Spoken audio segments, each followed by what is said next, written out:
Hello and welcome to the Southbound Sports Show. I'm your host, Richie Leahy, here with my co-host, Matty B. You can go to Southbound Sports. Make sure you sign up. We have a Patreon. You can hear the full show. Looking at making maybe some changes on that in the new year.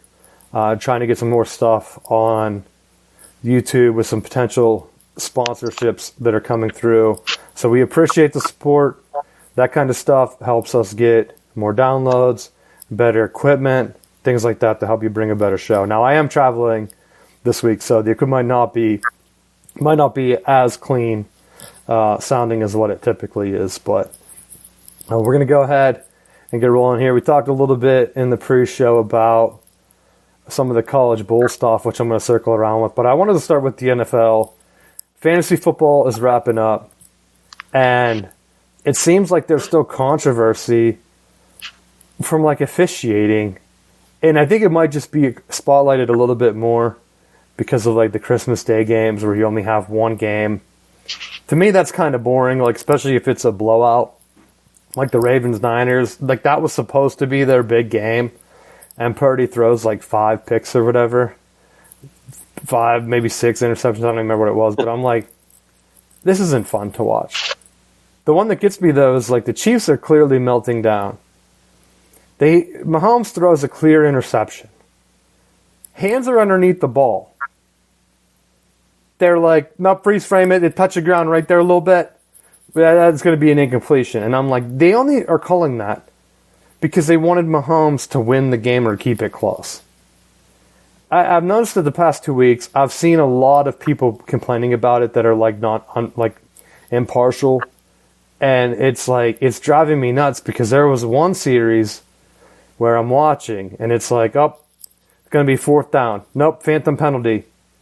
He was like out of bounds or something. I don't even know what the penalty was. I just know they gave him a 1st down. I thought they might have called like a late push on Mahomes out of bounds. I don't know. You probably know what series I'm talking about. Next one. 3rd down, misses a pass. Another penalty on the defense. Like, oh, how convenient. Every 3rd or 4th down, he's getting a penalty on the defense. And then finally, they went to another 4th down, and they finally called an offensive pass interference on Kelsey. And the pass wasn't catchable anyway, so it killed the drive. And I thought, they almost called a penalty on every decision down on that drive to give the Chiefs into scoring range. But the Kelsey block was so blatant that they couldn't. And I thought for sure they were going to call offsetting because the defender had a beat on the ball. I thought he was going to intercept it. And the receiver, like, jumped over him, and I thought they were going to be like, defensive pass interference, he was in the way, he didn't get his head around or some other BS. But I'm like, I can't be the only one, because honestly, I don't care about the Chiefs. Packers fan from the NFC, and then I cheer for the Steelers. Like, that's it.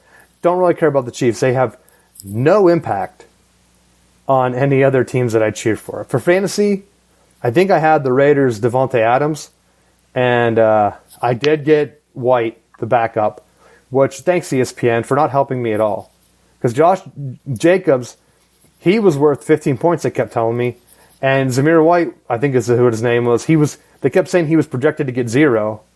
And I thought, Jacobs is out. He's not getting me 15 points, guys. I have to make the switch.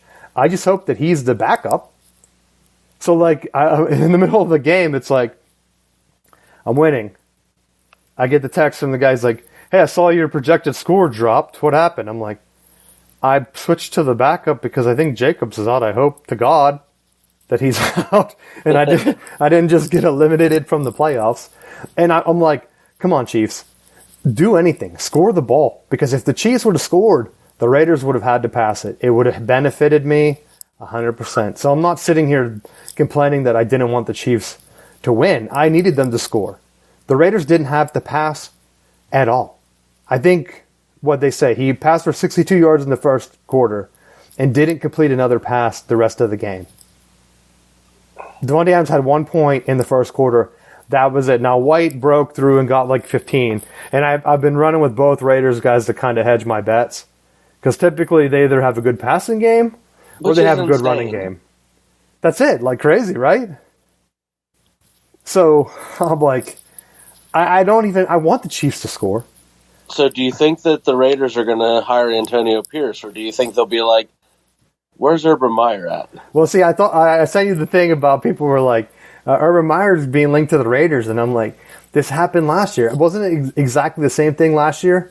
They make a run. Did they make the playoffs? I think they did, right? Or did they just miss it? Just miss. And everyone's like, the players really want so-and-so to be the coach. And they couldn't even get an Urban Meyer. I understand hiring Urban Meyer thinking that the Jacksonville situation might have just been a disaster. Look at the guys they're drafting. Like, they could have an Aiden Hutchinson.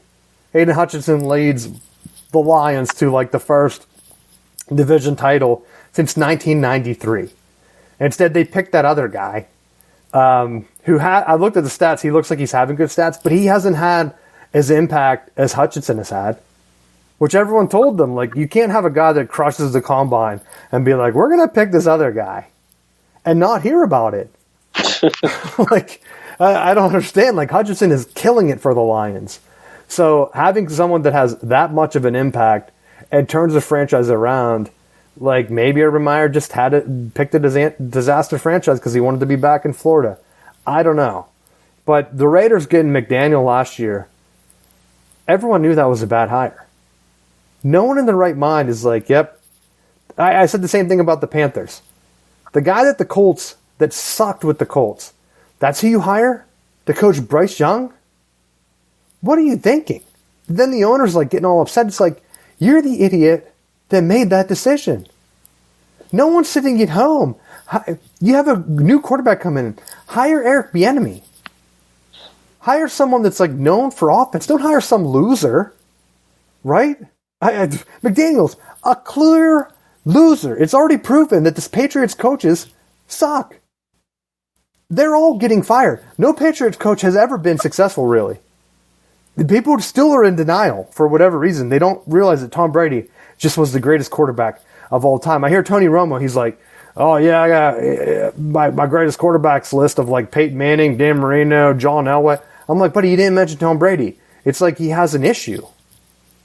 And then finally he mentioned Tom Brady this past game, and I'm like, oh my God, hell must have froze over. He must have been getting so much flack about the Travis Kelce wife Taylor Swift comment that he had to bring up Tom Brady to balance it out.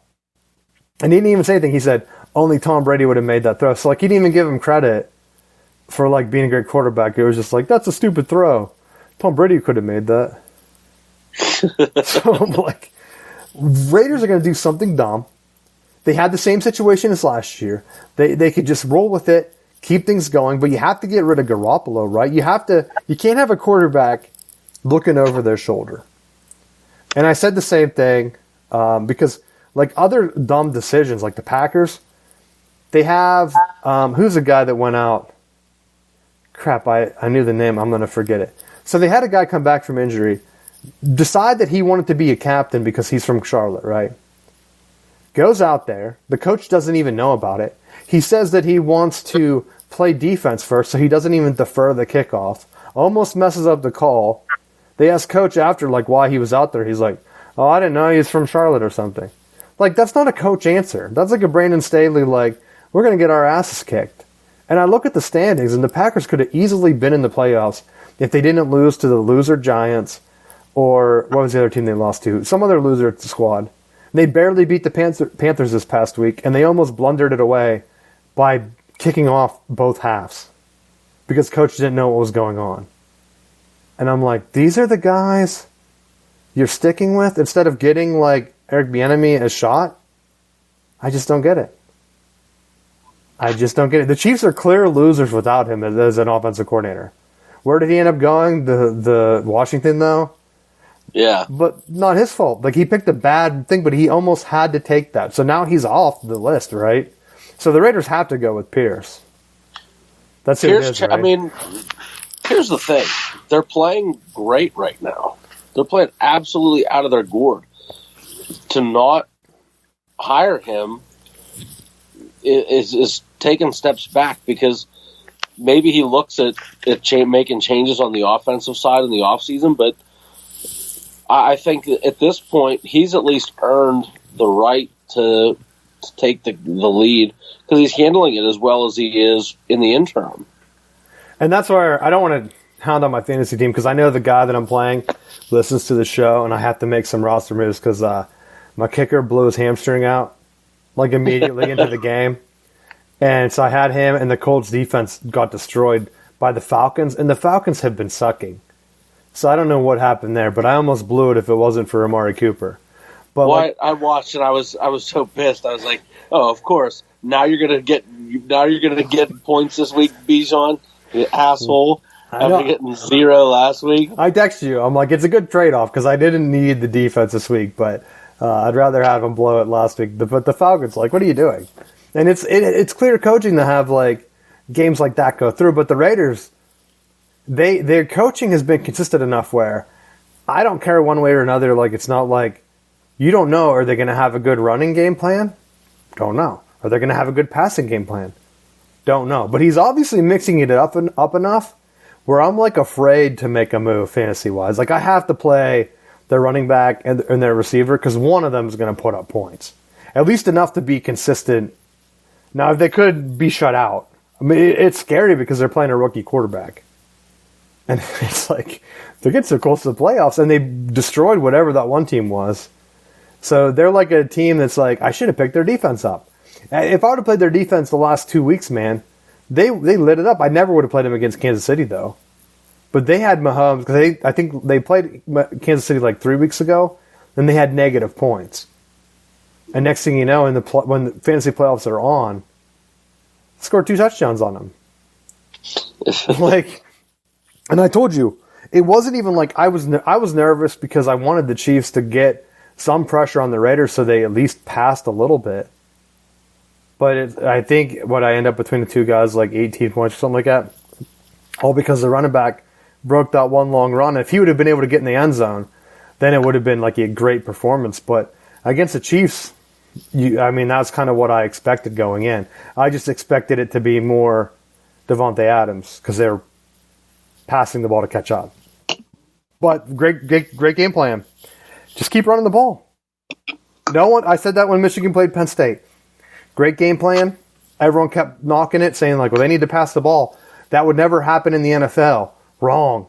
They just beat the Chiefs. The Raiders did the exact same thing and just beat the Chiefs doing it. Don't make mistakes. Let Mahomes, no one would have questioned that. If I would have told you when Michigan did that to the Penn State, I would have said, Mahomes can get beat like that. People would have laughed, called me crazy, and it just happened. Now everyone's like calling for a change, and the only change that they've made is Bieniemy's gone. I mean, the commercial stuff, which is kind of annoying. Like, I don't know how Andy Reid's and Mahomes, like, what are they? Best buds? They're closer than Cordell Stewart and Bill Cowher, which is a Steelers throwback. They are closer. They won a Super Bowl together. But see, the Steelers thing that's driving me nuts because I'm up in Pennsylvania visiting for the holidays, and I get so many people. It's like, oh man, Rudolph's the guy. I'm like, no, he's not. Why not? He had one good game. He wasn't the guy 3 years ago. I wanted him to be. But Ben didn't help him out. I'm like, all right, okay. He's a grown man. They're not like little boys coming in. He was at Oklahoma State for a while. I don't think he was like a 19-year-old guy coming in. What's he need Ben to hang out with him for? Like, people think that Drew Bledsoe was like hanging out with Tom Brady. That's how he learned the game. Like, no, he probably didn't even talk to him because he's like, this guy's never getting in. Then he gets hurt, and he just kind of takes over. So it's like, all right, do you think Brett Favre was hanging out with Aaron Rodgers? Like, no. No. They didn't like each other either. And Aaron Rodgers obviously wasn't helping Jordan Love. And Jordan Love, I'm afraid the coach is going to screw him over. And then you're going to get a Rudolph scenario. But even Jordan Love's looks better than any of the Steelers quarterbacks have looked. Kenny Pickett, I keep hearing about like, well, Mason Rudolph doesn't have to wear a glove to grip the ball. And I'm like, we knew Tiny Hands Pickett coming in had small hands, guys. That doesn't matter. But it's not like he was like Burger King tiny hands. Like, they make such a big deal about it. It's just like, when you watch the Steelers, they're hard to watch. Like, in general, they're hard to watch. It's just, everything is just so vanilla and plain, and there's no, like, when you look at, and I'll just use this as the comparison, when you look at what Miami's doing with McDaniels, he's using motion, he's using formations, he's trying to get, like, he's trying to dictate matchups, he's trying to do some different things to put his guys in position to win. I feel like with Pittsburgh, it's like they just have this really old mentality of, well, this is just what we do. And, like, I feel like there's aspects of Todd Haley's offense that's still there, and it went from, like, him to Arians to Pfister, and it's like all of them, like, they brought new people in, but they didn't change anything. It's like, it's still, I don't know if it's Tomlin as the head coach just saying, this is what I want you to run. And for a while, they probably had the pass because Roethlisberger was there, and he's like, look, I don't care that you're the coordinator. These are the things that I want to run. And they were kind of tailoring it to him. But then when Ben's out, they're just like, well, we're still going to do, everybody knows this style of offense, so we're just going to keep as much of this the same and try to tailor it. But when you become so stale and predictable, it's hard to generate offense. It's like I'm watching the running back situation, and it's like they can't even run the ball. So the Steelers, what are you doing? Of course, some of the passing things open up, but they're playing the Bengals without their starting quarterback. At some point, like, you have to kind of realize that the Bengals aren't really a great team anymore. So is it really even impressive beating them? And Mason Rudolph coming in and just having a clean game, it's not impressive to me. Like, maybe if they do it, it's kind of like Sam Howell. I talked about him. He had a great run at the beginning of the year for fantasy where it was like he was putting up numbers comparable to Dak. And I'm like, I probably could switch him. Now, there's no hope. If Dak doesn't play, Sam Howell's been figured out. They're going to figure out this new Mason Rudolph in a couple weeks, and it's going to go back to being the same thing. People were like, I think I'd rather have Mitch. They're treating Mitch bad. People keep telling me, they're treating Mitch bad. Why? Why do you care? He's a grown man. He was a top 2 pick. Like, they're getting paid millions, buddy. Like, why do you want them to just keep him around? It makes no difference. Like, he made his money. He doesn't deserve another shot. Colin Kaepernick never got another shot. Like, if you can't perform, and that's it, let him go. It's like the same stuff with, like, Lamar Jackson. People were saying, oh, he was a free agent. Like, no, was he really? No, I don't think so. No one really wanted to match that. No one wanted to really trade for him. And with good reason. Even now, he hasn't won anything. If he gets eliminated in the first round of the playoffs, no one's going to remember this week of, like, them beating the 49ers. That win means absolutely nothing if, say, they lose to, like, the Jags in the first round. Or maybe they get the bye and they lose to the Chiefs in round 2, which would be even dumber for them to do. It'd be like, oh, back to no one liking the Ravens. Like, the Chiefs right now, everyone's like, hey, Mahomes might have to play an away game. It's like, good. That's on the AFC for not having a team beat them during the regular season. They shouldn't be the top seed every year. And now it's coming around where it's like they made some changes. The offense looks like garbage. And no one brought up that, like, the enemy's not there anymore. That's what I keep laughing about. Because they were like, we don't know what happened. Maybe it's the commercials and they're just not game planning. It's like, no, they lost their OC. He should have been given a head coaching job. He went to Washington, which he put up with a rookie quarterback. Great stats for a while. Kudos to him. Things fell off. Oh, well. But I don't care about Mitch Trubisky. I don't care about Rudolph. I don't know if Pickett's the guy. But you got to have something happen to your offense. Because it might be the same thing that I've seen with Jim Harbaugh at Michigan. It's like every year, they just don't have a quarterback. They don't have a quarterback.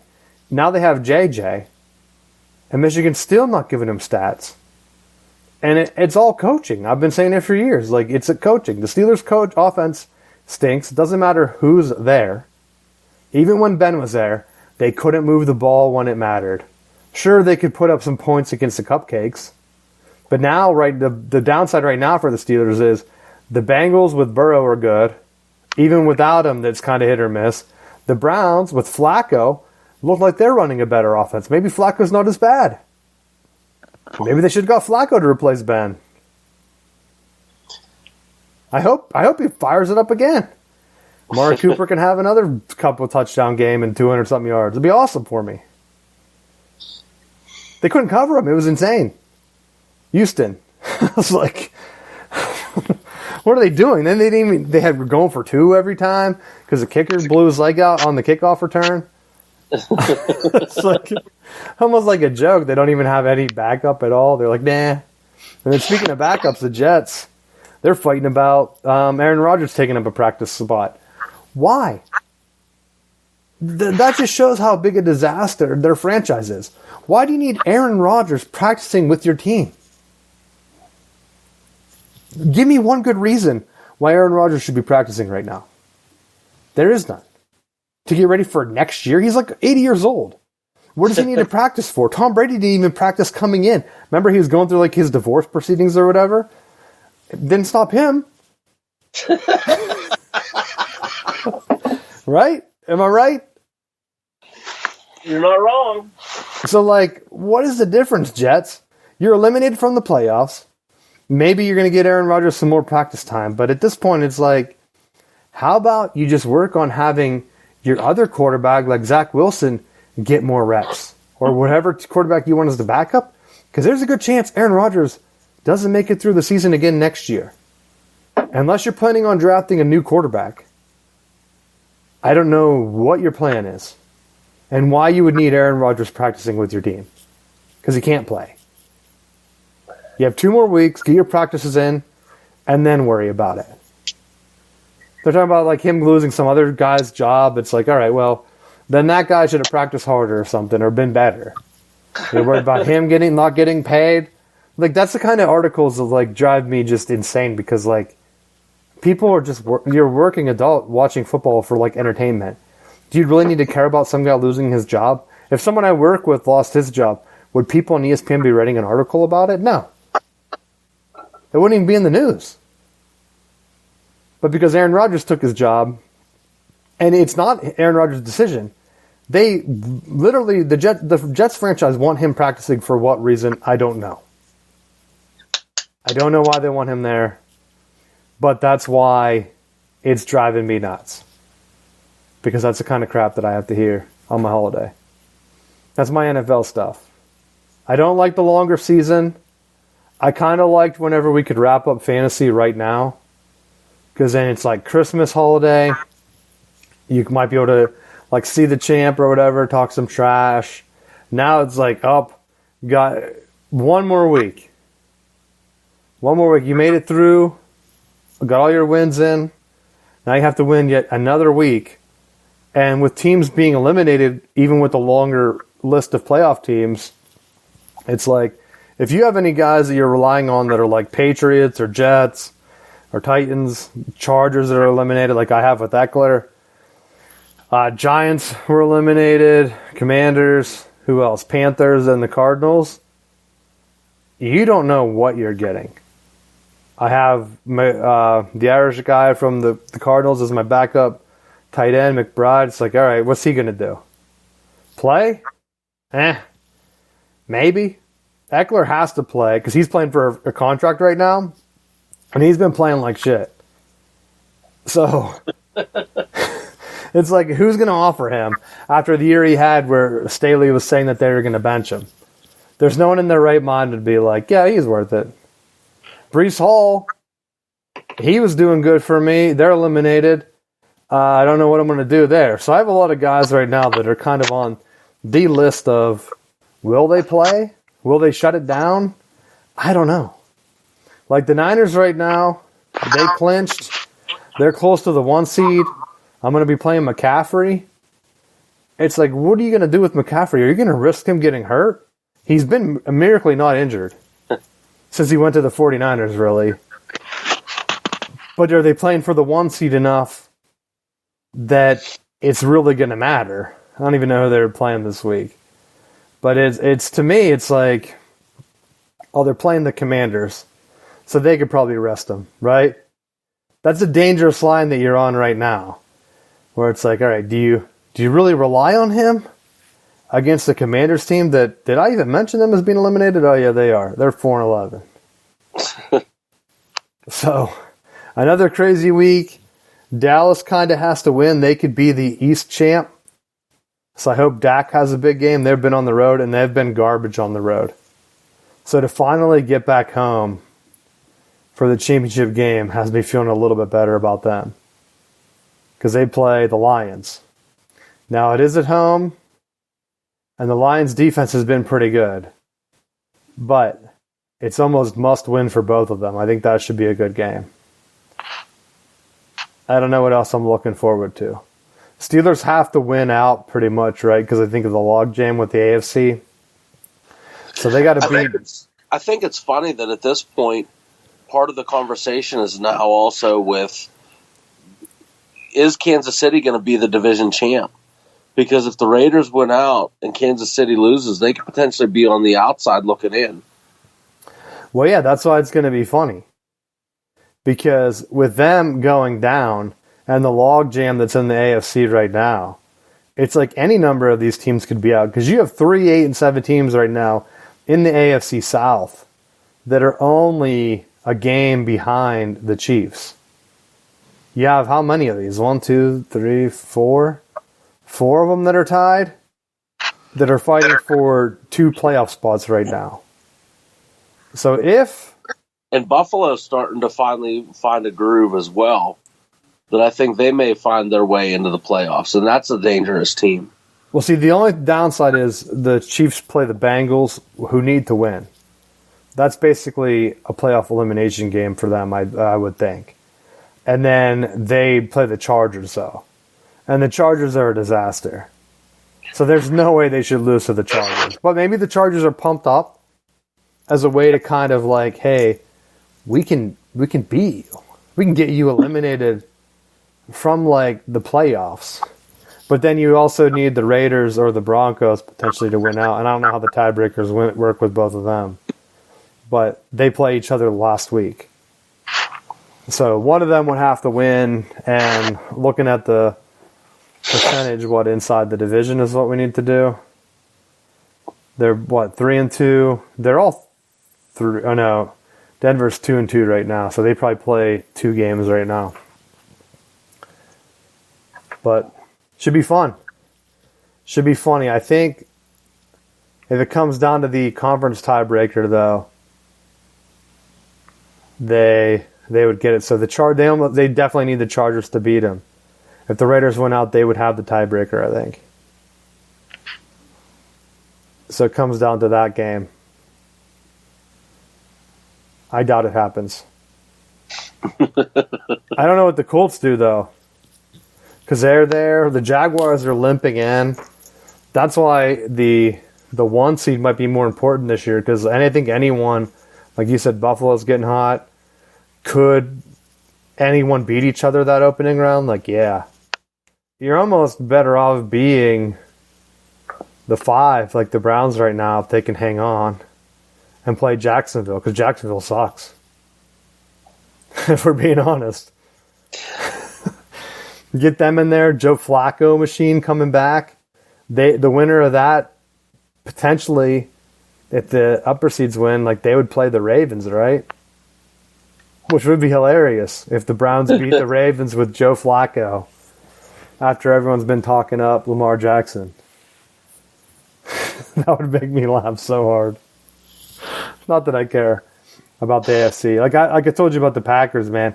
They're 10th right now. All they had to do, because they're only like a 1 game out, and they could very easily jump into the playoffs because I think they play, Vikings this week and then the Bears.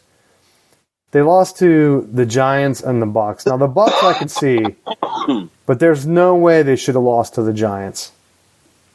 just like there's no way they should lose to the Bears. So it really comes down to this Vikings game, which they should have already been in ahead of everybody, but it's poor coaching. So I don't think they're going to go ahead and get that jump. Because right now the Vikings, they got to jump it, and then it's going to be whatever the loser of the Rams Seahawks, I think that they have. Oh no, they don't even play each other. The Rams play the 49ers. I think that's why they're projected to be out. Everyone's projected the 49ers to win. But that might not even happen.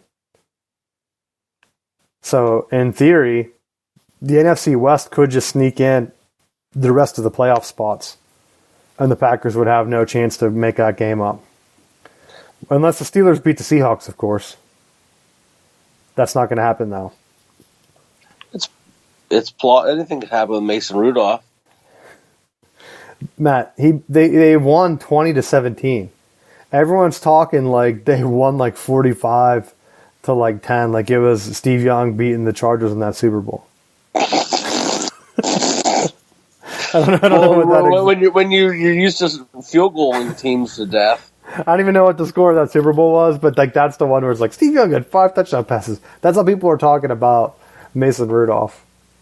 I'm like, they're not giving him a Wheaties box over this. I had the Steve Young Wheaties box where you could do the holo card, you'd rotate it, and he'd throw a touchdown pass over the Chargers. That was a great day for left-handed quarterbacks. Now you don't even see a left-handed quarterback. That's true. So you're like hoping on Mark Brunell, like, come on, baby. We'll put it together. Tim Tebow, come on, man, what are you doing? Now you're just doing Heisman House commercials. But that's a living. Anything you got else for the NFL you want to talk about? No. I'm trying to stay alive here. I know it's the holiday, so we'll see how much longer we can go. But for college, I feel like it's a broken record at this point. Because, talked about in the pre-show, now we've been talking about it for a while. I really think that the bowl games don't matter.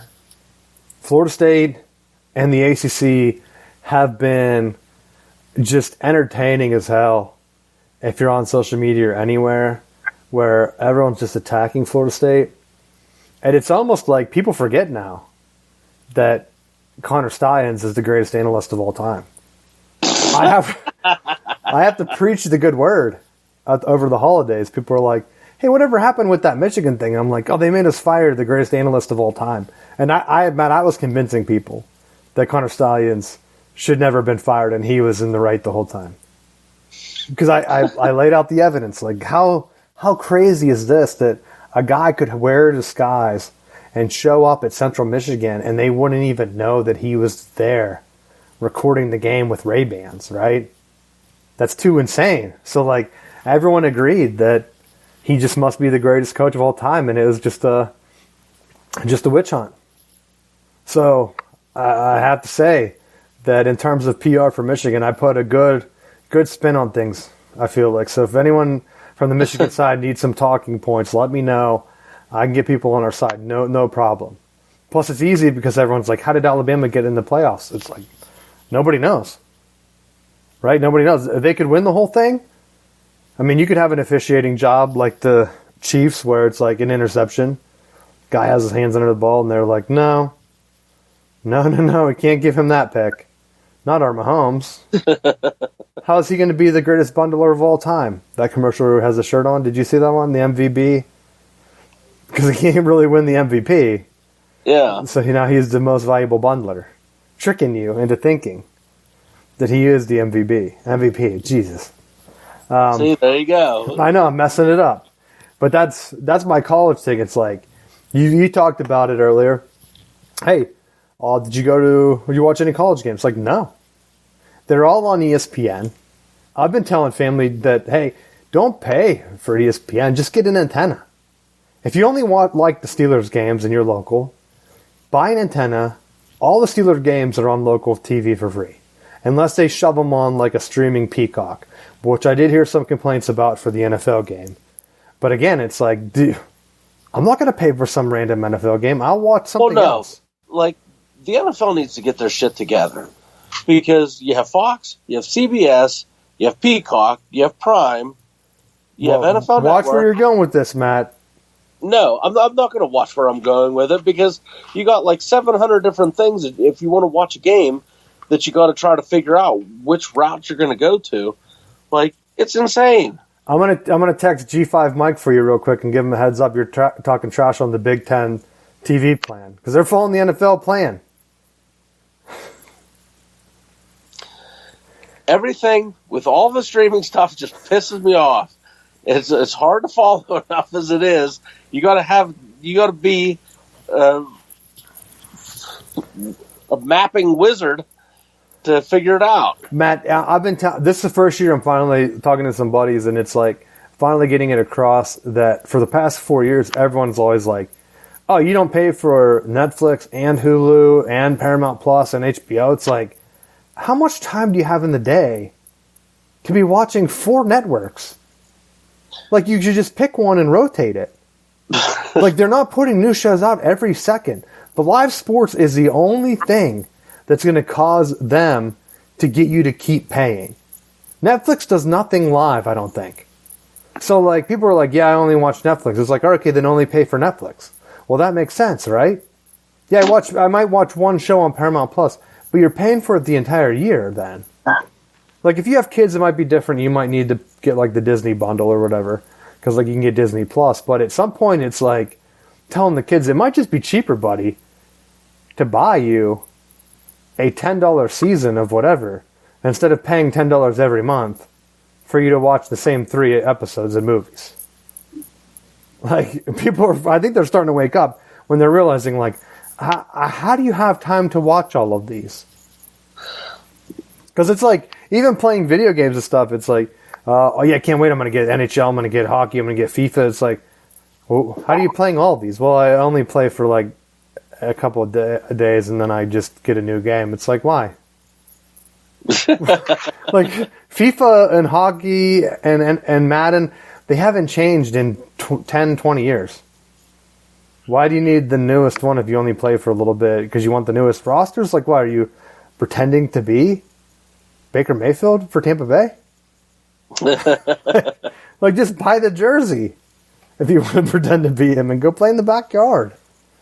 So that's my thing, and I think the NFL is going to make it worse because they're going to realize, I don't care about the Chiefs. You can put them on Peacock or whatever. I don't even know which game was on streaming. It wasn't the Raiders and Chiefs because I watched it. What game was it? Do you know? Was it No, because there was 1,000 different. I mean, thankfully, with my kids, I have all of the different channels that you need to figure out the map. Well, see, that's the one thing that I've been telling you, and you've probably been ignoring me about the SEC, where all their games are going to be on ESPN, right? Or ABC, a couple of the high-profile ones. But if you're not an SEC fan, why the hell are you paying for ESPN? Them alienating the ACC, the entire West Coast, everyone from the North.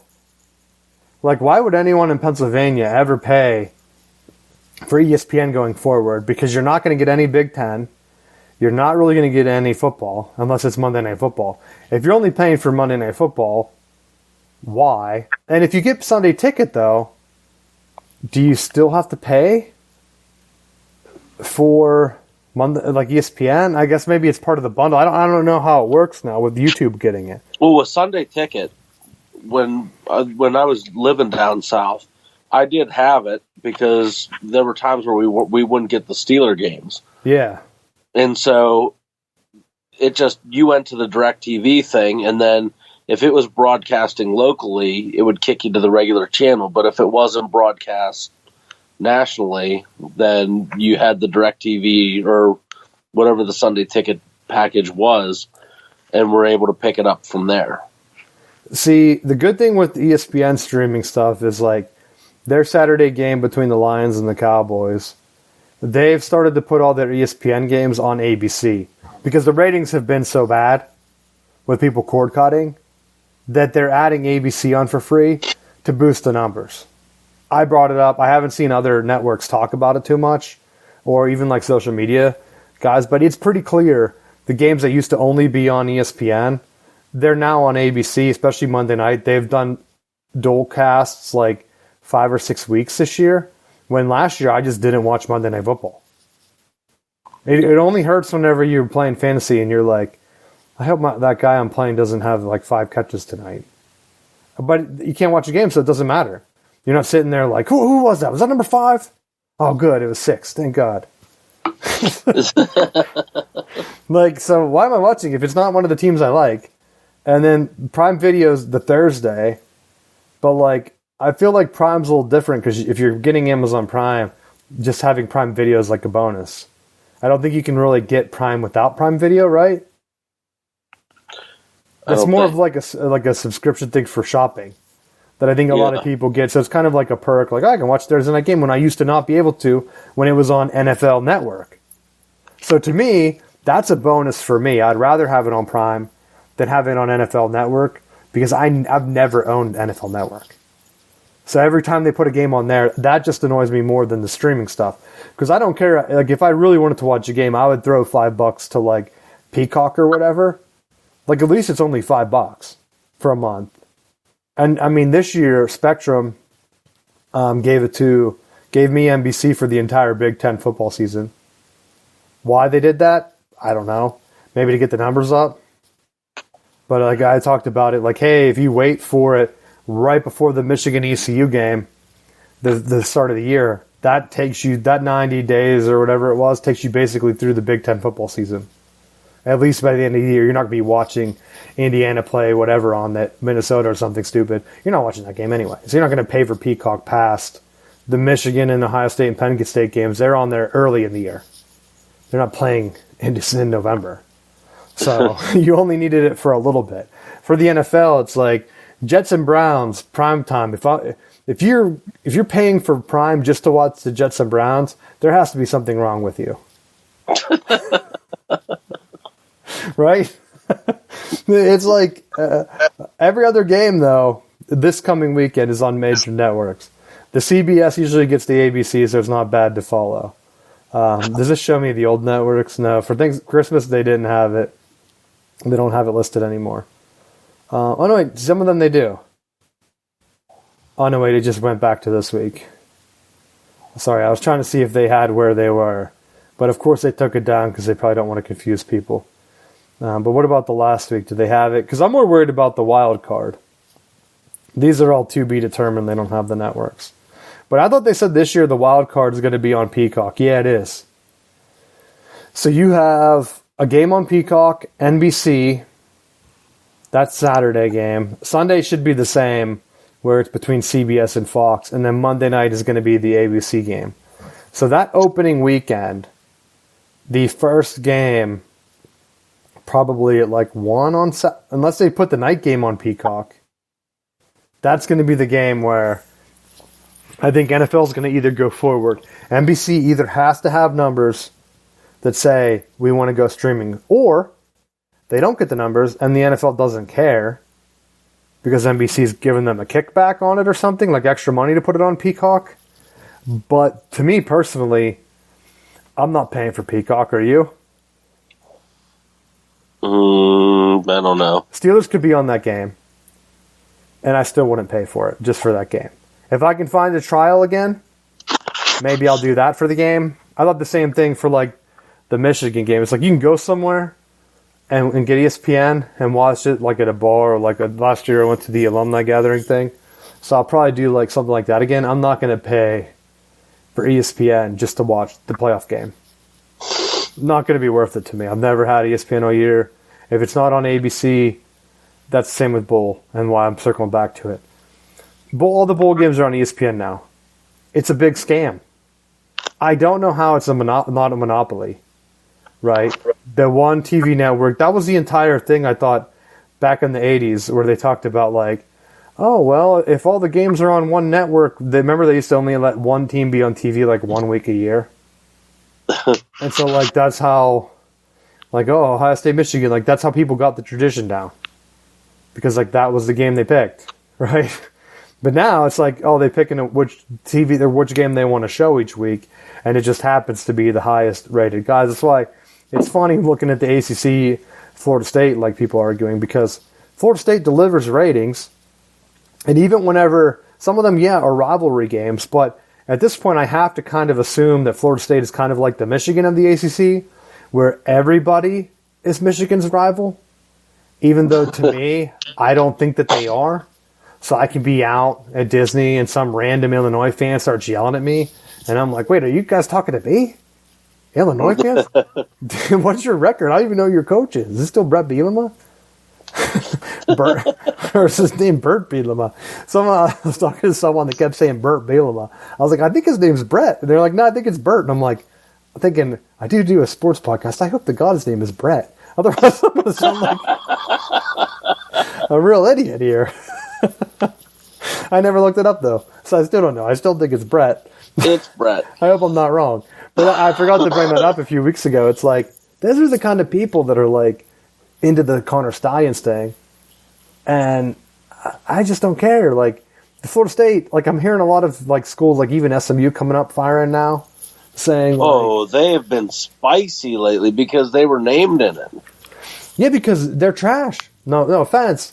Like, they got the death penalty, but like, it's been decades. It's been decades. UCF and South Florida didn't even have programs. So how did SMU not come back? They've been in just as crappy conferences. App State, since the Michigan upset, they come up to the higher level. How did they pass SMU? There's no reason. If you're talking to an SMU fan, I'm giving you some talking points here. SMU, the death penalty doesn't matter because some of the programs like South Florida didn't even exist. And they've been better than SMU. So like UCF, when did they even start? I don't remember. But they weren't around. So the death penalty ended, in the 90s or even in the late 80s? Yeah. Like, everyone talks about the SMU death penalty. It's like, guys, I'm going to look up the exact dates, but I'm like, it's been over. I keep hearing people talk about, like, well, in 1987. Well, I mean, more recently, they started to come back when they hired June Jones, and June Jones started running the run and shoot there, and he started to bring them back, and then it just kind of went from there to, was it Sonny Dykes that took over after him, and like with them starting to kind of reinvent themselves with the shoot, I feel like that kind of helped their program a little bit because they had that run for a little while, and now with Rhett Lashley, I think there is a little bit of stable footing, but I mean, it's not the program that the alumni are clinging to. I feel like there's still some of that, like, they're hanging on to the Pony Express and the team that was back then, but it's not that way, and it hasn't been that way since they were on the death penalty. So I'm looking up some of these stats. So Southern Methodist, they started, or their death penalty was in 87 and 88. So let's just assume that their program had to start fresh in 1989. There's no reason why they shouldn't have at least been able to do something, right? South Florida, their program started in 1997. So let's just assuming, like, that's 8 years after SMU came into existence. And they've had a winning record since then, won a division title and whatever. They've been 7-4 in bowl games. They've been ranked in the top 25, like high when they were in the Big 10 or Big 12. Not the Big, Jesus, the Big East. And then Southern SMU has been like doing nothing. I don't think they've been in the top 10 since then. So like 1991, like they should have been back by then. But they didn't know how to do it without illegally poaching recruits. But see, that's the problem is their school is only 9,000 kids. So it's so small that it's hard to recruit to that school. It has nothing to do with the death penalty. But UCF started in like 79. I was trying to look, when did they jump up though? 98? That sounds right. Because they didn't move up, so the McDowell era from 85 to 97, they were still Division I and AA. And then what? Cruise check.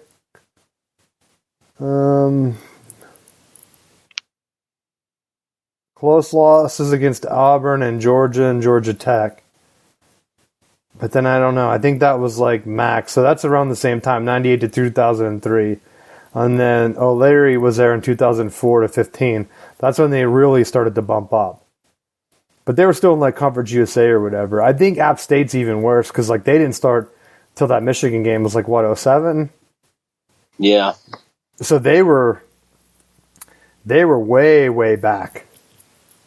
So that's going to be them jumping up and then even getting to the higher level. Same with Coastal Carolina. Now, they're not in the bigger conference, but the bigger conference TV money isn't going to help you attract recruits if your school's not up to snuff, right? Well, and, you know, I kind of get SMU. Like, they're new to the conference, and I feel like it's a step up from the AAC where they were at, and now they want to try to make the push in the ACC, and the cash cow's looking to leave. So I can understand why they would be upset, but at the same time, Florida State has been heavily carrying the water for the ACC for the better part of 30 years. And, I mean, take the era between Jimbo Fisher and Norvell out, that short period was filled by Clemson. So it's not like there hasn't been an ACC presence in the national spotlight for decades. So we've been there. Florida State has carried it for so much longer, and it's a frustrating situation because you feel like a tinfoil hat wearer, where it's like, oh, there's all these conspiracy theories, like, oh, they're out to get us, It's like, you can't be that way. Like, there's no way they're out to get you. And then it's like, you added Cincinnati as an undefeated conference champ, and Florida State's just like, nah, screw you, kick rocks. Like, yeah, there's reason to believe that there's this issue. And now it's funny because you see the national media people being like, oh, all these people from Florida State are opting out of the bowl game. Well, yeah, you had the potential to see all of these people that are declaring for the draft now. You had a chance to see them, and you chose not to put them in. So why would you play in a meaningless bowl game? Like, so we go in with all those guys. Say they don't opt out, and you play, and you whip Georgia. What do you get? You get nothing. You get, congratulations, you beat the second-place SEC team. See, that's where the one thing that I don't hear people arguing too much in favor of cutting all these bowl games, because it's the media that doesn't want to cut them, especially ESPN that does most of the sports reporting. To me, they talk about, well, we can't add another playoff round, so many more chances for injuries. It's like, no. If you add one more round, that puts, 8 teams or so? 16 teams that have players that could get injured? How many teams make a bowl game now? 60? 70? If you cut all those other bowl games, because there were teams that normally don't even meet the criteria, like Minnesota. I think Minnesota got in with the Minnesota. I think JMU got in, and they got a waiver for it because they jumped up. Yeah, because they didn't have enough teams with winning records. But that's my point. Like, get all these losing teams out of there. That's how many less chances for injury. Right? Is it really about player safety? Hell no. It's about bowl ratings. They want the easy ratings because they don't have to do anything. They get a sponsor to pay for all the TV and everything, and then they go in, they get their cut of whatever revenue, and that's it. And it's like, hey, you're going to play in what did I went to last year? I don't remember what it's called, but it's in the Panther Stadium where they have all the NFL gear right there for ESPN to use, and then they tarp it off. So you're thinking, well, I got my cheap seats. Like, let's see how far up we are. It's like, oh, they don't even have the upper deck open. I guess we're down in the lower bowl. Perfect. Like, oh, these are the cheap seats because they couldn't even sell them because no one cares. But then they try to zero in on that. Like I said, they have the fake thing. They kind of have it set up now where you really don't know. If it wasn't for social media posting like pictures of empty stadiums, I think that's what needs to happen. Like, this game is embarrassing, and everyone just start hammering sponsors so that they just stop doing it. Because, like, why else? Because every year I feel like we get new sponsors because it's not really working. And then, so that's what's crazy right now. It's like college football is so much better that even big-time college basketball games and other sports like NBA, like North Carolina, Kentucky, is only getting 2 million viewers. I talked about how crappy bowl games were getting around that, and I was making fun of them because it was lower than like an Indiana game throughout the year. Like some of these big-time basketball games, it's like, oh, Kansas, Indiana, 1.4 million. Oh, Georgia Southern and Ohio had 1.2. It's like, you could put Georgia Southern in a bowl game, and they're beating the biggest basketball programs. That's why anyone in going before I went up for the holiday, it's like some guy from North Carolina was like, I was talking to him. I forget where the hell I was stuck. So I get some guy, some blowhard, talking to me about basketball and about Michigan, and like, well, I don't really follow football, but I heard Michigan's been doing blah blah blah, and I'm like, oh yeah, like what did you hear about it? And it's like, oh, your guy's going to get fired. I'm like, nah, if he might go to the NFL, it's like, okay, maybe. Well, I don't know. I'm like, well, what team do you like? Oh, I only watch basketball. North Carolina, of course. And they're going to be playing Kentucky. It's going to be awesome. It's like one of the biggest games of the year. I'm like, and then I look at the ratings. I'm like, no one even watched that game. Michigan probably had more viewers playing East Carolina, buddy. But he's like, yeah, getting the whole family together to watch it. I'm like, cool.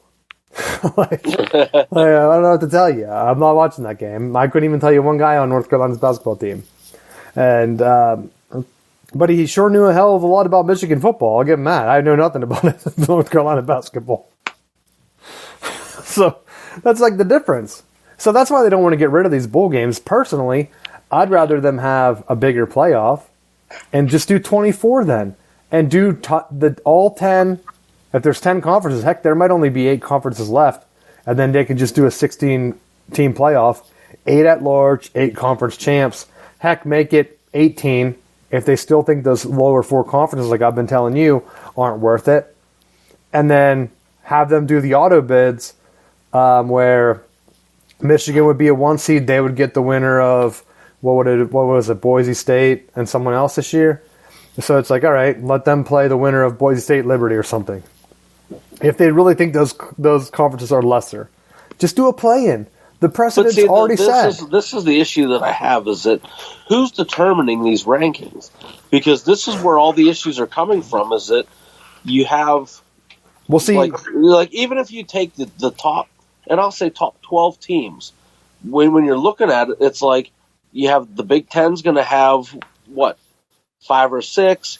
You're going to have the SEC is going to have 5 or 6, and then you have one for the ACC. So, like, Florida State would be the only team in an expanded playoff that would make it with the way that the current format's going to be. Because if you overinflate it, because you're saying, well, our conference has so many better teams in it, that now you wipe everyone else out. And that's not to say that there isn't other quality programs there, but it's like if you're favoring one conference over another, it's creating this bias. That's why you need to go back to the computers. So they still do the computer-like rankings, what it would be, because it's part human pool, it's part strength of schedule or whatever. And with having every conference right now, the downside is like ACC champ doesn't get in. And the conference doesn't care enough. That's my biggest complaint. Like Michigan legit could have left the Big Ten a few weeks ago. But I guarantee they reached out because there was rumors that like they talked to like the ACC about potentially doing it. And all they had to do was probably talk to a couple schools and realize this conference is crazy. Why the hell would we leave to do some like alliance with them? Because they don't care. And so they probably just went. That's probably why they accepted the thing and were like, yeah, we'll stay in the Big Ten and maybe we'll start to push. I'm really hoping that what ended up happening was they reached out to the ACC and the other schools like Florida State were like, this is a disaster conference. Talk to all the other schools. And they came back and were like, Big Ten, we'll take the penalty, but we want you to add Florida State. And I hope that that's secretly what happened because... And honestly, like, for as hard as I've given you shit over the years about the Big Ten, I'm done with ESPN. I'm done with the SEC. Fuck all of them. Like, I want to go to the Big Ten at this point if I'm Florida State and just be done with it. because it's insane that you're going to have two power conferences. If you're gonna do the snubbing the way that you did, I don't care if game day ever comes to Tallahassee ever again. Fuck them. Like they still came to Michigan this year for the Ohio State game, and Michigan put them on the other side, and people were boycotting it because Fox is going to be there, and they still showed up because they knew that if they didn't talk about it, no one would watch their show. So they still have, even if Florida State joins, that's my thing. I find that there's a big age gap where a lot of the old Big Ten fans don't want Florida State in because they were like, we would rather kick Nebraska and Penn State out. It's like, if you want to kick Penn State out at this point, you have to be 80 years old. Because there's no reason that you would want Penn State gone because they win national championships in like volleyball and other sports which help the Big Ten. They bring TV ratings. There's no reason why Indiana should be in the Big Ten and Penn State shouldn't, if we're being honest. Kick Indiana out, or Purdue even. But the rest of I don't think you need to kick anyone out. Well, that's my argument here. People are saying that they should downsize, put a regional thing in where it's like Ohio State, Michigan, and like all these old school schools. Regional and then expand the Pac-12 in. Like, well, see, that's where everyone wants to go. They want to go back to where if we don't add Florida State and we can somehow add in more Western schools, you could do a regional Big Ten split where it's like 10 teams on the East, 10 teams on the West, because they're almost there right now with 18. But to me, I'm like, I don't want that. I would rather have Florida State come in and then Georgia Tech. But no one seems to agree with me from the Big Ten side, from what I've found, because they're like, we don't want Georgia Tech. We'd rather have people still tell me that they would rather have Duke and Virginia and North Carolina instead of Florida State. And I'm like, why? Why do you want Duke? Duke brings absolutely nothing to the conference. And I'm saying that as a guy that if Duke and UNC came in and Michigan was in North Carolina every year, I would get to see them in person because I would get to go to those games because I know that stadium, they think Maryland and Rutgers is Michigan East. Duke and UNC would be Michigan South. That stadium would be 95% Michigan or Ohio State fans or hell, even Penn State fans if they join the conference because it's empty right now. I mean, look at what Florida State does in like Pitt. That's how it would be if Duke and UNC joined the conference. Those Duke tickets, because their stadium's so small, would be probably like $500, and it would be all Michigan fans, and it would be a disaster for them because their school would be like, how are you going to keep up? You can't keep up now. How are you going to keep up to the Ohio State and Michigan beatdowns? Because like we're talking about, I mean, look at like what Michigan did to Rutgers, like 78-0. Do people really think that, like, Michigan State, for all their recruiting, Ohio State was up them, like, 2 years ago, 49-0 at half? Do they really think that you want to get Virginia and Duke in the conference? You have to be insane. Because people are saying, add Duke and Virginia and get rid of Maryland and Rutgers. It's like, they're the same school. It's the same. Maryland was doing well in the ACC in football. Until they came to the Big Ten. Now they're a garbage school, but they're still beating Texas in the non-conference. Like, they have the money. That's what scares. I think that's what scares a lot of the ACC schools now. And me, I'm telling them. Everyone keeps saying, well, you don't want Florida because of the TV deal. But they still are on cable. The Big Ten still is in cable packages. So for this, you definitely still want Florida. Heck, I would even say go as far as offer TCU or some other school that has Texas in the name if they can't get A&M. Because I don't think you're going to get the Longhorns at this point. Because I think they're tied to ESPN so deep because of the Longhorn Network. Yeah. Get a Texas school if you can, and then try to bring in Notre Dame. Because if you get Notre Dame, the SEC will never make as much money as the Big Ten. Ever. And if you get Florida State, I think that's why a lot of the negative press you see from ESPN is because they're secretly scared. They don't want Florida State in the Big Ten. But they also don't want them in the SEC because it's redundant for them. They already have the money from Florida Gators. So bringing in Miami and Florida to keep the Big Ten out just loses them money. They make no money from that deal. The ACC deal is so sweet. Florida State and the SEC would create havoc for them because we already showed at the beginning of the year they pistol whipped LSU and the Heisman Trophy candidate. So all they would do is just upset the apple cart, and now you wouldn't be able to fit in your top 10 ranked Missouri and your high ranked SEC teams. Because if Florida State beats them, then you have this log jam at the top where. Well, that's what I've been saying. They need teams to beat, and the SEC right now hasn't been adding them. Like, as much as people make fun of UCLA, you need a team that loses. Like, you can't pick the best teams. Because, like, even Nebraska came in. Nebraska was one of the best teams in history of the Big 12. I still think that they have, and even the Big 8, I think they have the most college conference championships, or at least one of them in Oklahoma, in the history of college football. So them coming into the Big 10, no one expected them to be down, and there's no chance of them getting back. I mean, they flipped one of the top quarterback recruits. Maybe they can get to 10 wins, but, like, realistically, they're worse off than, like, what Michigan ever was. And even, like, Penn State, like, people were like, well, Penn State was down. It's like, their down is very different than, like, they could have been Nebraska. But because of, like, the recruiting in, like, Ohio and Pennsylvania and New Jersey that, like, Michigan, Ohio State, and Penn State can feed into, the Midwest, like, they don't have any of that. They need Texas. That's why I'm surprised that they don't just beg. They don't even need Oklahoma State at this point. They just need a school in Texas that Nebraska can kind of buddy up with. Because right now people are looking at it, and even if they try to do regional scheduling like I've been hinting at, I've heard that from a couple sources that I know that are pretty in with the Big Ten. And to cut down on travel, you need a travel partner. Like, Georgia Tech isn't that far away from Florida State because they're in the Panhandle, right? Yeah. And they're in Atlanta, which is a major metro for travel to begin with. So there's a good chance that Georgia Tech could potentially make that jump, and that's in the heart of the SEC. So if Fox wants it to happen, maybe they can get Miami. But if the Big Ten grabs Georgia Tech and Florida State first, I think that's a win. Honestly, the tier ranking that I would do is right now, the Big Ten's at 18, I think.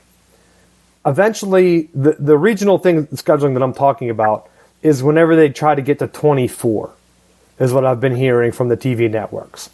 Because then you can kind of have 6 schools together, not for like pods or whatever like I've been talking, because I think they're too big for that at this point, but for other sports. Because, like, for your basketballs or your baseballs, you're not going to be playing in UCLA if you're Rutgers every year like a home and home. You're not. You need a regional team.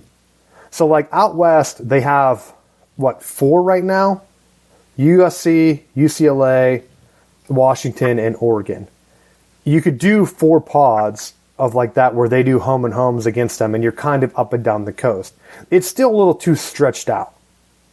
I think, and what I've been hearing is they're going to try to potentially get 6 schools to kind of get out and be that Western pod. Because right now, you're going to have an odd school of like a Nebraska and an Iowa in that scheduling pod if they go all East Coast. And so if it were me, and you're thinking like, okay, so we need to add about like what? The 18. So to get there, you need to add like 6 more schools. One spot you keep open for Notre Dame until they tell you kick rocks or whatever. I think to get to 20, you could add Florida State right now. Talk to UNC. See what they're going to do. UNC, and I've heard this from people that I know really close to UNC, and I've seen it pop up in a few message board rumors. UNC, for whatever reason, really wants to join the SEC. They fit better in the Big Ten, but they think highly of themselves, and they haven't been able to compete in football. They think that they could run it with Kentucky in basketball, and I've heard that they don't care about Duke because they feel like they're so high on themselves that they can become UNC versus Kentucky, could overtake UNC Duke in terms of like basketball prowess and everything else. Where in the Big Ten, I mean, honestly, in terms of like prestigious programs, a lot of the Big Tens they kind of view as in the past. UCLA in the past. Indiana in the past. Like they're not as modern. They're not a modern powerhouse like Kentucky. And honestly, if they're looking for that, they also feel like they could run every sport in the SEC. Which, credit to them, they do win a lot of natties for the ACC and other sports that they probably would be the best program in. It's like soccer and other things for the SEC. So I've heard that from a couple people. I think the faculty's kind of torn because they really want to be in the Big Ten. Because academically, the Big Ten is way ahead. So if you're the Big Ten, I feel like this is when you make your move. Because you can grab Florida State, you can grab UNC. If they're in, because faculty might have more weight than what you would imagine. They come in, that gets to 20. Then chaos happens. You're going to have other schools that are going to say, well, the top 2 ACC programs just went to the Big Ten. I don't think you're going to see a lot of deflectors jump to the SEC. It's going to be kind of like the Pac-12, where if you're a big school, you're going to be reaching out saying, can we go to the Big Ten with you guys? And that's where the Big Ten can kind of pick and say, well, realistically, we only kind of want to take 4 more schools. Do we take Georgia Tech? Maybe Virginia, just to get into that state and kind of keep it aligned? But you really don't need to. Do you take Clemson? I've heard Clemson is a no. Don't shoot me. I've heard that Clemson is a hard no. I think Clemson wants to be in, but I just don't think they check enough boxes. I don't think there's any threat. And this is where I'm coming. I don't think 24 is the end game. I honestly think that what you'll probably see is kind of like 32 teams, and that's whenever the Big Ten starts picking the SEC apart, like I've been hinting at, where it could potentially get bigger, because you're not going to have a school like, think about it, Florida State wants out because UCF's making more money than them. That's been the line. They drew it last summer at that Florida State board meeting where they were like, look at the things. UCF's making more money than us. We have to get out. And for whatever reason, people didn't. It takes like a year for it to happen, and it took over a year, because I think that was like last July that they brought those numbers up. The numbers have only gotten worse, and they're only going to get worse by 2036 or 2027, whatever the actual end date is to the grant of rights. So if you're the Big Ten, I feel like you take the ACC apart, and it's only a matter of time before you take the SEC apart, because that's the only, like, if you're making so much more money from 3 television networks, you're on every Saturday, kind of like you talked about the NFL. Doesn't matter which channel you put on, you're watching the Big Ten, unless you're paying for ESPN. Old people homes, you're watching the Big Ten. You're at the bar, you're watching the Big Ten because they don't have to pay extra for those rights. So I feel like that's going to be a gigantic shift, especially if they get Florida, they get North Carolina, they get Georgia Tech. They might not be schools that elevate the power, but you need schools to beat up on. And that's why I think you grab Florida State, maybe Miami, and you tell them, guys, we need an East Coast pod with Penn State. You're not making trips to Boston College anymore. You're going to be playing in Happy Valley, Florida, like Florida State, Miami, them, UNC, Georgia Tech. Like, that's a hell of a pod. Compare that to the SEC, where their East pod's going to be, what? South Carolina. You have Florida, Georgia. Yeah, what else is still in that pod? Vanderbilt, Tennessee. Is Missouri still in that Eastern pod? Like, we really don't know. But, like, you have some top teams. But if you go tit for tat, you have Georgia and Penn State historically. I mean, Georgia hasn't won until recently, since the 80s. Basically, Penn State. Exactly. Florida State, Florida. Which one do you pick? Florida State, probably better at this point. Maybe Florida historically a little bit. But then, like, you kind of go down that list. Tennessee, possibly Miami. I would say Tennessee historically maybe in wins, but in natties, it's definitely Miami. So then you have an Eastern pod that matches up with the SEC. That's not even counting Michigan. That's not even counting Ohio State. That's not counting USC. That's not counting upstart Oregon. That's not counting Nebraska. That's just an Eastern pod that they picked from the ACC that's matching up with the SEC East. The SEC is not going to be able to compete because the Big Ten's taking the top schools from every conference. The SEC will be next because if the Big Ten's making $100 million and they're only making $75 million, ESPN can't fake the numbers. They'll start throwing games on ABC again. They'll start renting games out to like Apple TV or something, just like the ACC and ESPN did for the CW. The ACC didn't do that on their own. The ESPN knew that the ACC was mad. They didn't want to pay more, so they let them sell games to CW. That's exactly what's going to happen with the SEC. Write it down, because they only have one network showing it. If the Big Ten is on every network with all their top schools, and they've already picked apart the Pac-12, unless something dynamically changes where the SEC does take Florida State, and like to your point, it's right. They're just going to get in there, beat up with the other schools. They haven't added any other schools to take a beating. The Big Ten has strategically added big state schools like Maryland that have millions of people in their state that watch Maryland lose. That might not even be Maryland fans. But they need to have a team to beat up on. And if you settle in the year of the SEC and you start taking Duke, schools that like don't have any state ties, then you're going to even make a bigger mistake. Like, to me, honestly, if I'm the SEC, I'm grabbing Virginia Tech. I'm grabbing NC State. I'm grabbing Oklahoma. Oh, I guess they already have Oklahoma, so maybe not Oklahoma State. I'm grabbing Iowa State. I'm grabbing Cincinnati. I'm trying to get into the Big Ten territory. But ESPN doesn't want to have to pay for those schools to get a bump. So they might just wait it out. And then what will happen is the SEC will get picked apart, and then they will just be the fourth bidder into the Big Ten rights. And some schools like Ole Miss might just be left behind. But which is crazy to think. That's my... I don't even know if it's a theory at this point. That just seems to be what has happened. Like Mississippi, like Oregon State, Washington State, they're only the start of schools that are going to get left behind. Wake Forest knows it. That's why they're talking so much trash on Florida State, because they know nobody wants them. Boston College has been reaching out to Notre Dame, I've been hearing. Well, and it's been hilarious to hear from the Wake Forest crew because they've won nothing, they've done nothing, they pulled nothing. And they're just like, hey, Florida State, how dare you think about leaving our conference? Like, you've contributed nothing to this. Well, that's the thing that I'm hearing is like some schools like Boston College are getting so desperate, they're trying to team up with Notre Dame, thinking that if Notre Dame joins the Big Ten, they'll be like, we're going to pick Boston College as our travel partner. It's like, why? I know Pitt fans are kind of like tied to it, but it kind of makes sense if Notre Dame can get them in and potentially have that Eastern pod that I talked about where it's like, what if you have Notre Dame in there with like Penn State, Pitt, Florida State, Miami, and like North Carolina or something? That wouldn't be bad. Notre Dame keeps the up and down. You get 2 trips to Florida every year with Miami and Florida State.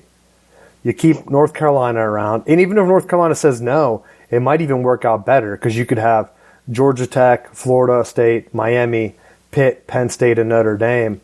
That's a hell of a group of teams.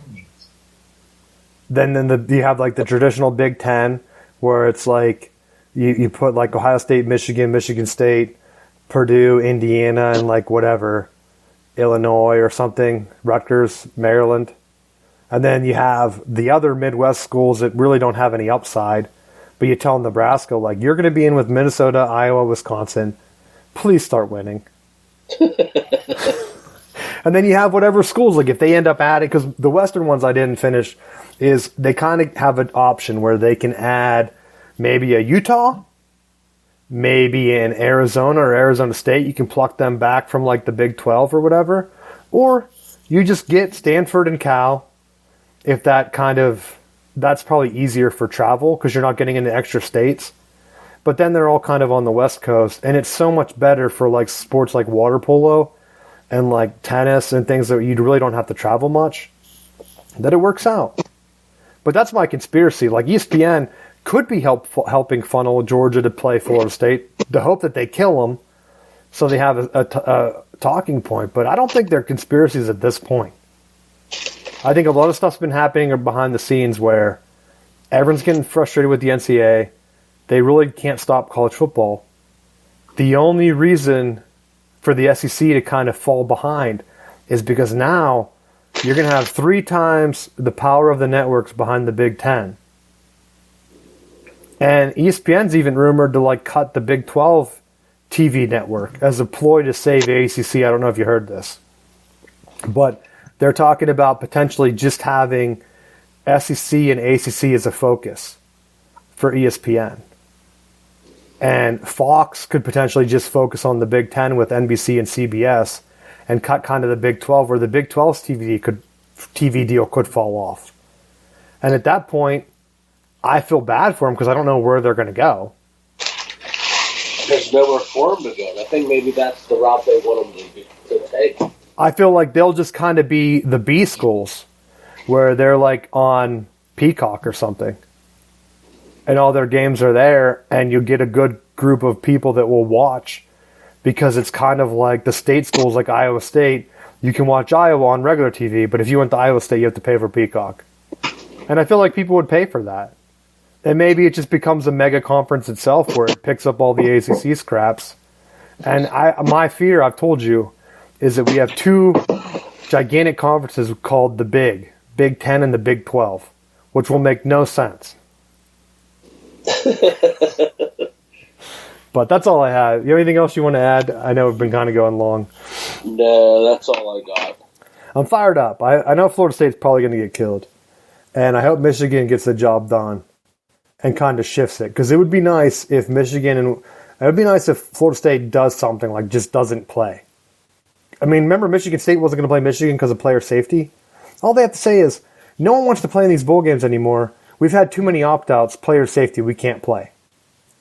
I think it would be hilarious to get to that point because we've had so many players that are declaring for the draft and aren't playing. I mean, there is at this point legitimate concerns because somehow the front page of every news article is X number of Florida State players out, and somehow Georgia's keeping all of their starters for a meaningless bowl game. Well, that's why I don't want to be negative, but there's no chance Florida State, just on depth wise itself, can't win. They can't win because the Florida State might have a lead in the third quarter. Rocky Balboa showed that you can win if you have heart. That's what they're going to need because when they get to the fourth quarter, they're going to be gassed, and it's going to look like the Kansas City defense yesterday. Well, dudes are just running for 80 yards, and it's all right, well, I guess they're tired. And that's what I'm afraid of. I'm afraid it's going to be a bad beatdown. Do they have, I don't even think they do a running clock mercy rule type thing unless they agree on it. But even then, it's a major bowl. But with everyone being out, you're just not going to have the depth because you can't fill it with even if that's the problem with the timeline right now, which we'll talk more about later in the offseason, but they want to make changes to it. It's you're still going to have people transferring. Why would you risk an injury when you know you're going to transfer to play in a bowl game no one cares about? I agree. They give them gifts. They give them PlayStation 5s to try to get them to play. It's do I tear my ACL or do I just buy myself a PlayStation 5 by signing some autographs out at the mall? So, all right. Well, thanks for listening. Hope everyone had a Merry Christmas. And make sure you tell your friends, go blue. Hopefully they get a big win. I'd laugh if Florida State pulled it out because there's no way they can get around that narrative of Georgia not wanting to be there. But we'll see. And thanks for listening. We'll see you next week.